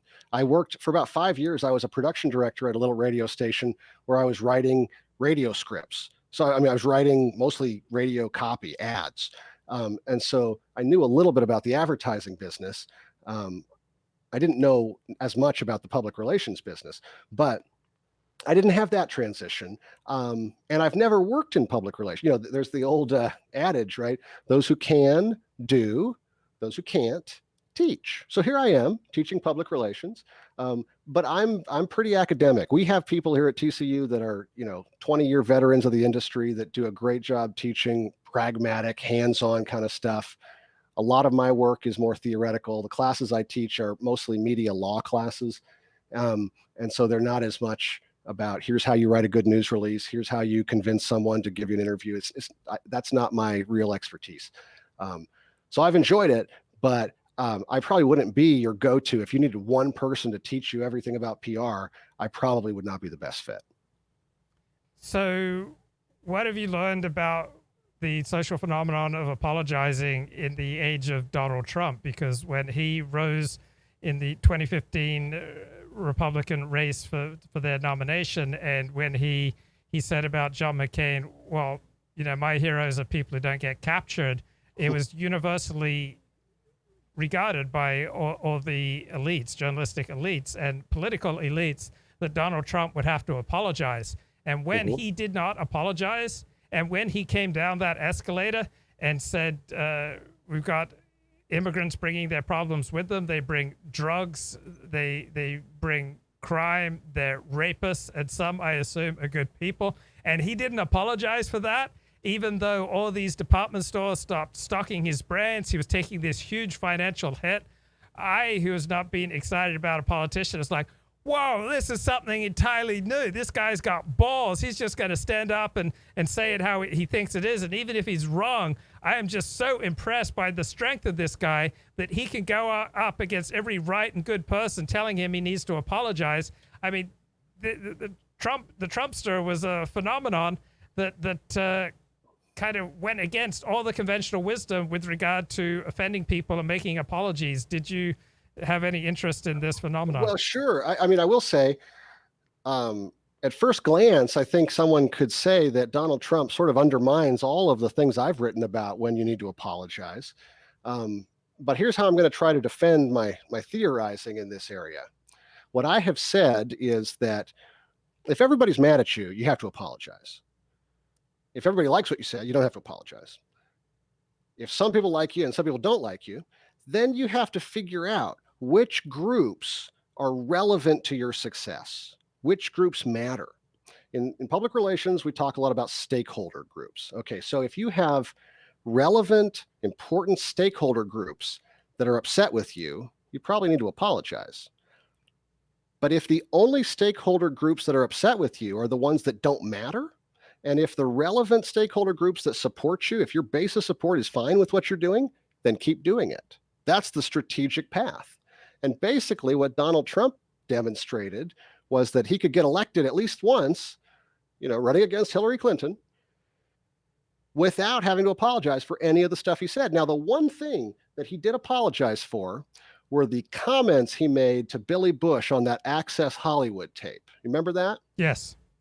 He did not admit that he had actually gone up and grabbed anyone inappropriately. He said that that was locker room talk, and he was sorry for using those words. But he also took that opportunity to take shots at the Clintons, to defend himself.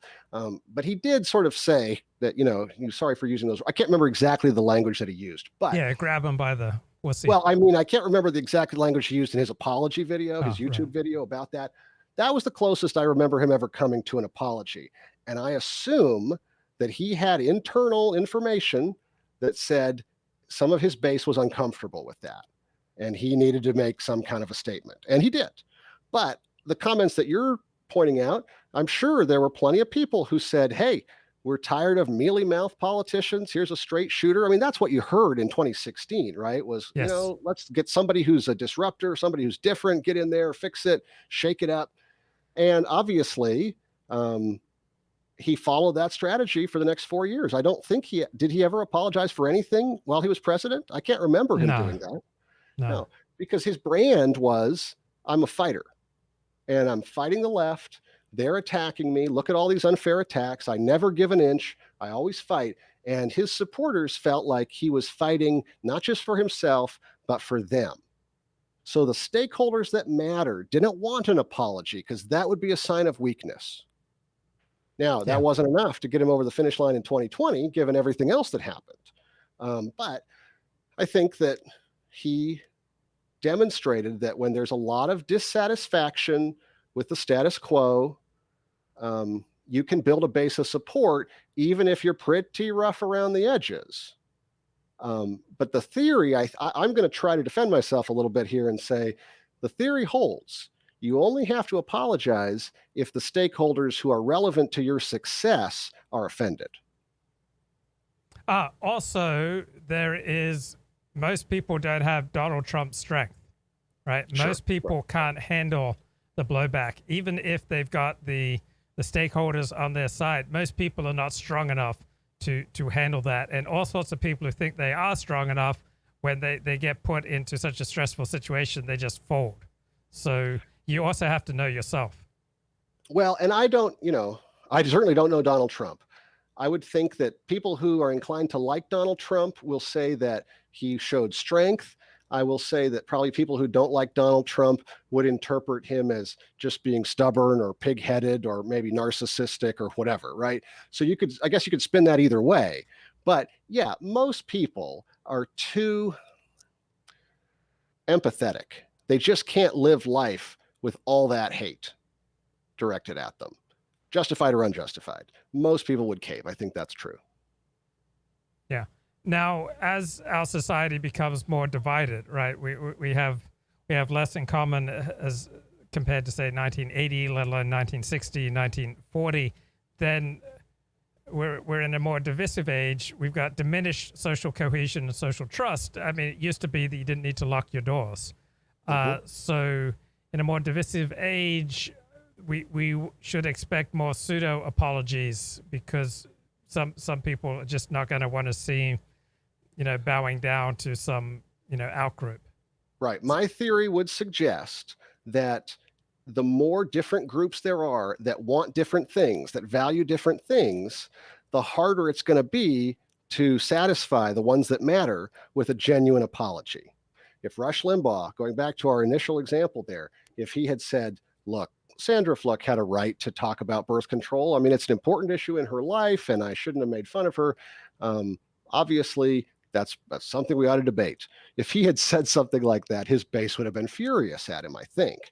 And so the more fragmented we are, theoretically, the more strategic it becomes to say something that is sort of wishy-washy. It sounds kind of like an apology to those that aren't paying too close attention. And to the ones that hate you, they're not going to be happy with it, but they don't matter. And to the ones that want to be able to defend you, it'll give them a talking point. Now they can say, look, he apologized. So yes, what you're saying is right.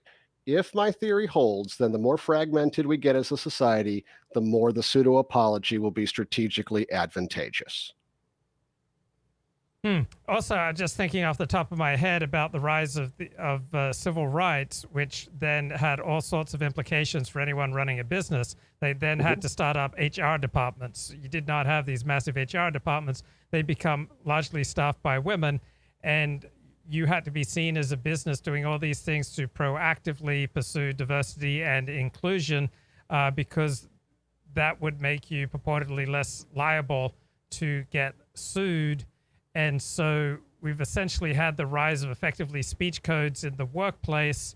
So I would think that has also fueled the need for apologies, because even if you as a CEO, or even if you as an employee don't think you did anything wrong, now there are government mandates about diversity and inclusion which heavily regulate effectively speech in the workplace. So I think that just navigating a bureaucracy has incentivized the apology culture.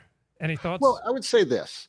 I think that as a society, and maybe this is, I hope I'm not repeating what we've already talked about too much here, but I do think as a society, we have tried to be more sensitive. My wife, we're talking, she graduated from law school in 2008. Okay. It wasn't a long time ago, but she has had other attorneys scream at her in ways that they would not to a man, in my opinion. She, and I've heard stories, the former Supreme Court Justice, Sandra Day O'Connor, had trouble getting a job with a law firm except as a secretary when she graduated from law school, right? I happen to know a tiny bit about the legal profession because my wife is in it. But, there have been discrimination in hiring, and there's sexual harassment. It's not, it's a real thing. I don't know if it's as prevalent as some people argue, but I guarantee it's more prevalent than others argue. There are real issues. And as a society, we've tried to be sensitive to these issues. And I don't think that is inherently bad.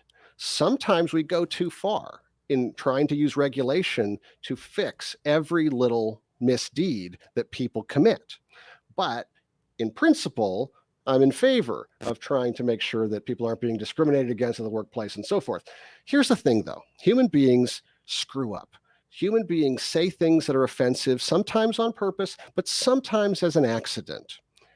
And part of what an apology does, just an off-the-cuff apology. Oh, I'm sorry. I bumped someone in the hall. Oh, I'm sorry. Now that reframes that situation. So now hopefully they don't think I'm just a jerk who doesn't care about them. Hopefully they understand that that was a mistake, and I don't go around making a habit of bumping into people in the hall. Or if I tell a joke and someone is offended by it, I'm saying, okay, wait, I'm sorry. I didn't mean to offend you. I didn't think about it that way. If I'm willing to do that sort of thing, that is an amazing social lubricant, right? That smooths out lots of human interactions. If we discover that what we have done offended or hurt someone, and if it's not something we feel the need to stand on principle, then just saying, oh, I'm sorry, I didn't realize.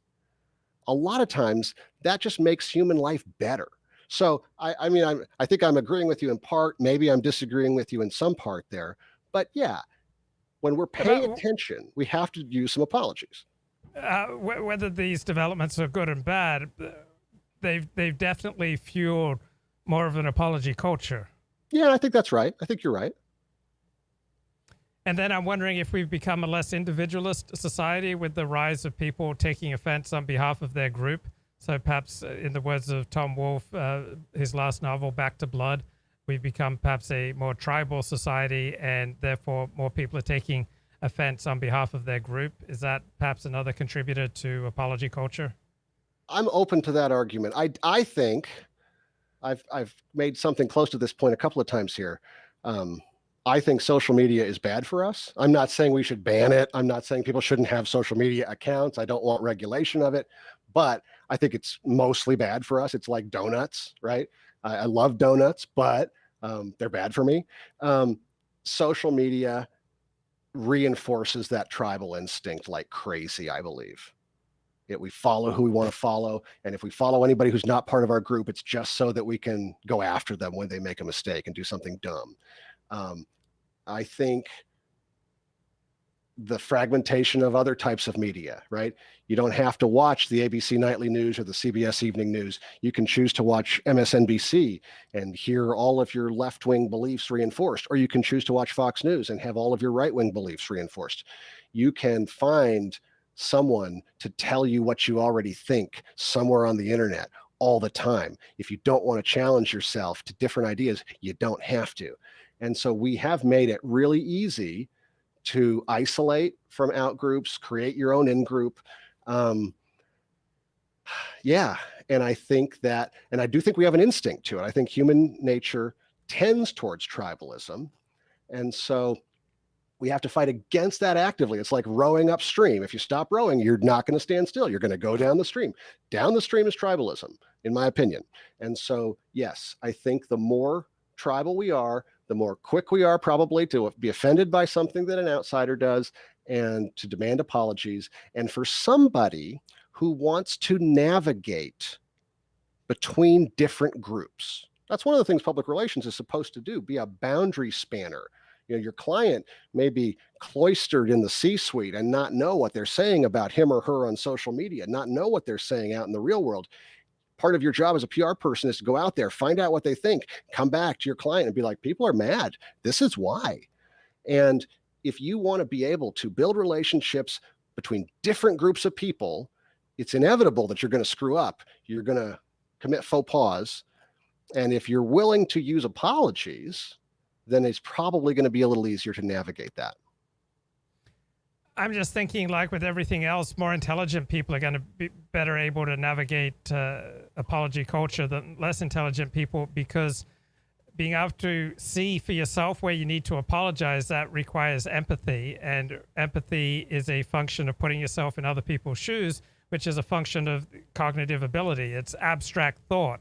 And there's something that measures abstract thought. It's called IQ.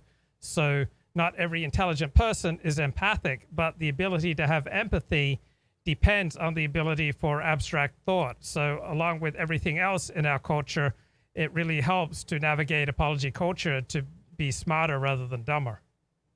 Well, I do think empathy is important. And sometimes the way I describe it to students is perspective taking. Can you take someone else's perspective on a situation? If you can do that, then you will be more successful. You will be able to find common ground. You'll be able to reach agreements, avoid conflict, resolve conflict. But if you can only see the world the way you see it, you will have more conflict and you won't be able to build relationships as well. So that is a key. Yeah, I agree. Is there anything about the cancel culture phenomenon that you found interesting and relevant to your work? Well, I would like to write a piece about cancel culture, but I haven't yet. What I am thinking about, what I'm mulling over, is sort of the question of when is it important not to apologize? Because sometimes cancel culture, the debate about cancel culture, people that are generally supportive of this movement don't like the term cancel culture. They would say this is accountability culture or something. And people who are suspicious of it and troubled by it call it cancel culture. Well, sometimes it probably is necessary to hold people accountable for some of the things that they're saying and doing. But I am not a fan of finding something that a baseball player tweeted when he was in high school that was offensive. And now that he's been drafted into Major League Baseball, trotting that out and trying to get him to lose his job, right? That's just distasteful to me. That just sows division and bad feelings. I don't think it helps. I would like to live in a world where people are allowed to make mistakes and then apologize and grow and learn. And so, part of what I would like is for businesses to stand up against some of the more frivolous examples of this phenomenon. If you've got an employee and they sent a bad tweet and the Twitter mob is coming for them, I would like a business, because businesses sometimes do things in such a knee-jerk way. They don't even wait to see if it's hurting their sales. They just act because they're frightened, and sometimes irrationally so. But I think if businesses would say to the employee, you see what's going on here? Do you understand why this was a problem? Give the employee a chance to apologize. Tweet out an apology, maybe from the business's account. Of course, there will be haters who will say, well, the PR department did that. Yeah, maybe the PR department did that. But here's the thing. We're talking about a human being. If they're willing to apologize, then I would like the business to not fire them and to say, we believe in second chances. We believe in giving people a chance to grow and learn from their mistakes. And that's all we have to say about this. And if the mob keeps trying to get some rando employee fired, the business should just say, we've said all we're going to say about this. I don't know if any business has the courage to do it because they have stakeholders, stockholders that they report to. I don't know if it would work, but I'd love to see it tried.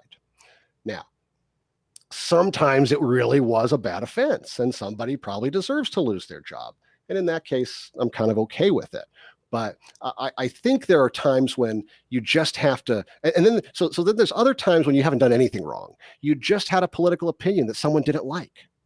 And in those situations, I think it is imperative not to apologize. You cannot give up your personal beliefs because someone else has different personal beliefs. And you need to say, this is what I believe. I'm not trying to offend you, but I'm not going to apologize for what I believe. And I think that if people did that more, some of the people who are apparently just really bored on the internet would get tired. I mean, I've got a 4-year-old and a 3-year-old, and my 3-year-old does everything he can sometimes to antagonize and pester my 4-year-old. And my 4-year-old almost always takes the bait and he yells, he's like, stop it, stop doing that. And I tell him, buddy, if you would just not react to that, he would get bored and give up. And sometimes that's how I feel about cancel culture. Sometimes it shouldn't be apologized to because there's not a legitimate grievance. There was a terrific New York Times op-ed about 2 weeks ago, Cancel Culture Works, We Wouldn't Have Marriage Equality Without It, by Sasha Eisenberg.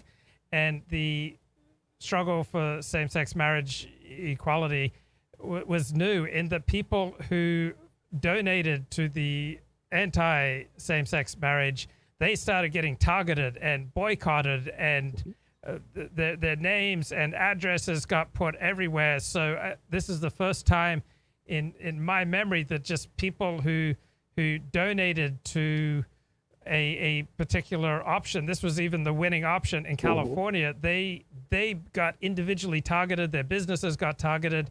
There were these, hysterical apologies by waitresses who had gay rights activists, boycotting and demonstrating outside the restaurant where the waitress worked. This seems like crossing the Rubicon. I don't quite recall anything like it in my lifetime, whereby people just donating suddenly became the target of massive demonstrations and boycotts, and people were absolutely shocked and taken aback, and they were beaten down. They were overwhelmingly beaten down by the same-sex marriage advocates. Is there anything in this phenomenon that you find interesting?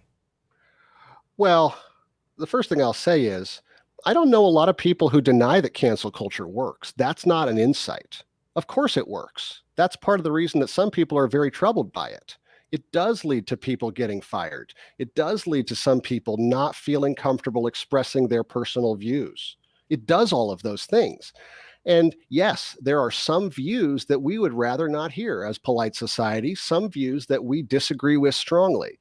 But I'm a big believer in the marketplace of ideas. When someone says something that I don't agree with, I would like to be able to respond and try to explain why I disagree and why I think they're wrong. But I don't think the proper response is to try to silence the people who disagree with you. And to the extent that cancel culture might be doing that, I'm opposed to it. I certainly think, the Supreme Court has said, and this is controversial and not everybody accepts this, but the Supreme Court said back in the 70s that the right to donate to political campaigns was part of the right to free speech. Because we live in a modern media world where if you're not allowed to spend any money, you can't say very much. You can't get heard by very many people. So you can't stop people from donating or spending money to express their views. When people donate to causes they believe in, that is a form of political speech, according to the Supreme Court. I don't think anybody ought to lose their job or feel afraid for their safety because of their political speech, as long as they're following all the laws. That's my position. Now, if somebody has taken a position, 15 years ago, and they have decided that they don't hold that position anymore, in fact, they think they were wrong before, and they want to come out and say, you know what, I used to believe one thing, but I think I was wrong, and I want to apologize to everybody that I hurt with the things I said back then, because I believe I was wrong. That's an appropriate use of an apology. But I don't think apologies, our Constitution doesn't allow police to coerce confessions out of suspects. And I don't think that we ought to be doing that to people who aren't under arrest either. You shouldn't coerce an apology out of someone, because that's probably given by fear. It doesn't actually provide any reconciliation, and I'm not for it. So something I learned from your papers is something called balance theory. It was just so, I think, explicit when I read more about it, that even a disagreement puts stress on a friendship. Like even a disagreement over a pop singer or a sports team creates distress or stress on a relationship. Is there anything that you can tell us about balance theory? Well, Fritz Heider is the Austrian psychologist who developed this balance theory idea. And as you said, he basically said, when you have two people and they're thinking about a common object, let's say it's the new Star Wars movies. If they agree on it, then that strengthens their relationship. If they disagree on it, that creates an imbalance in their relationship. Wait a minute, I thought Bob was a great guy, but he really likes The Last Jedi. What's wrong with Bob, right? And so depending on how important that issue is, it can put real strain on a relationship. Hopefully people are not abandoning their friends over Star Wars, but certainly things like religion and politics, they do divide people because these are important issues.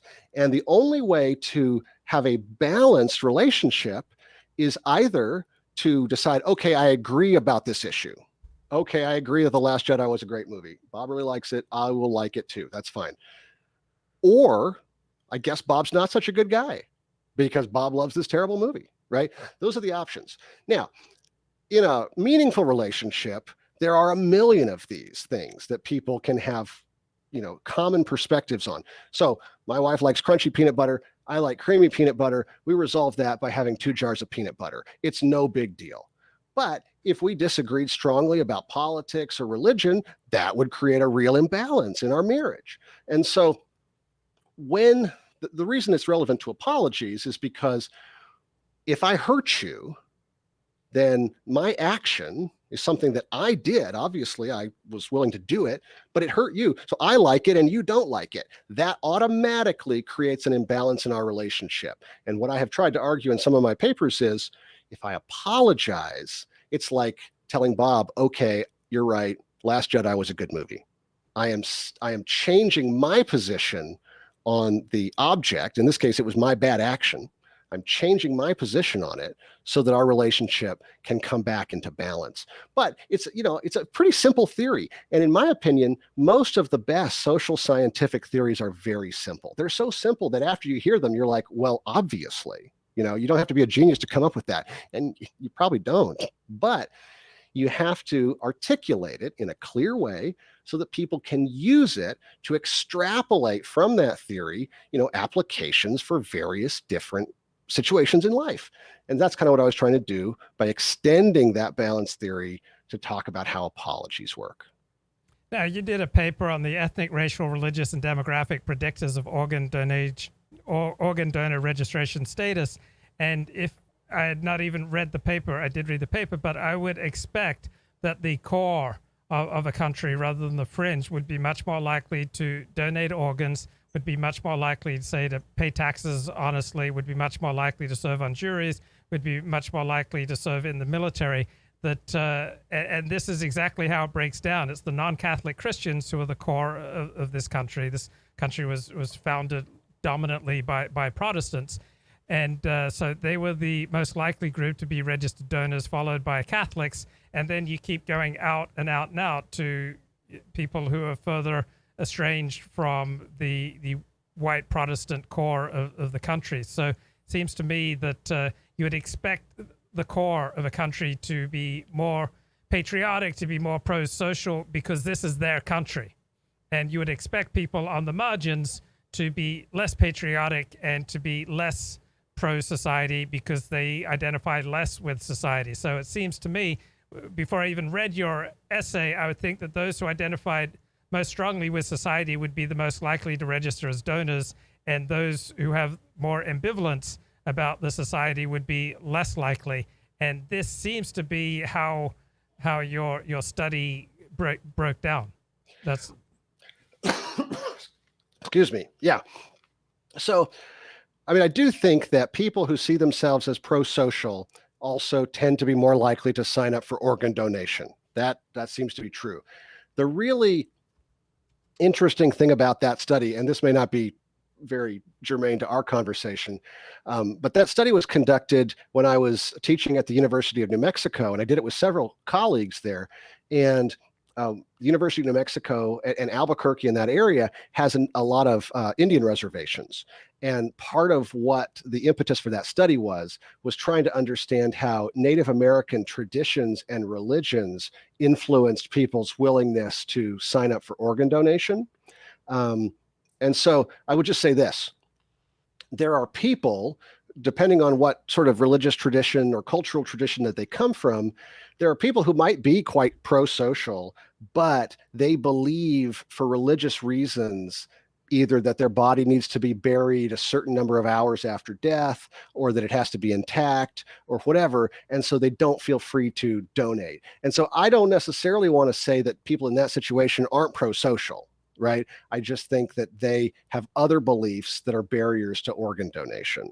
But yeah, in general, I think people, here's another example of something that is very simple, but I think it's true. People have a tendency to do things for other people who they perceive to be like them. And people that they perceive to be different from them, their natural tendency is not to do stuff for them. So the more you feel like you're part of America and your organs are going to be used to help other Americans, probably it makes sense that you're more willing to sign up for organ donation.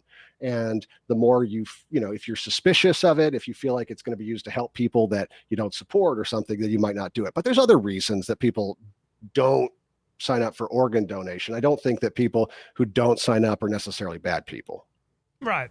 No, of course. And yes, as a convert to Orthodox Judaism, I know that Judaism has considerable concerns about organ donation that I believe are considerably stronger than in Christianity.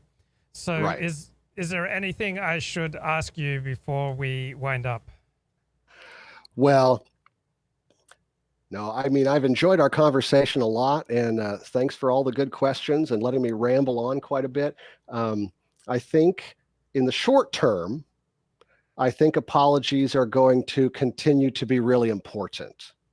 I think there is some danger that if people start using them cheaply, if apologies turn into get out of jail free cards where people can do really genuinely hurtful things and then get away with it with an apology, I think that they could be devalued. And especially in public, they might not be as useful if everybody's doing them all the time. I think interpersonally, they will always matter because it's really easy to tell if someone who's apologizing to you face to face seems genuine, and it costs someone quite a lot to give a really genuine interpersonal apology. It's very humbling. So I think interpersonally, apologies are safe. I think long-term, there's a possibility that apologies could be kind of cyclical. They might fall out of favor if some of these factors we've been talking about change. But I think in the short term, they're going to continue to be really interesting. And someone who figures out how to genuinely say, I was wrong, I'm sorry, could you forgive me? That's worth a lot in managing your relationships. Yes, absolutely. Okay, thank you so much, Professor Joshua Bentley, and providing links in the video description to many of your papers. Thank you so much for taking the time to talk to me.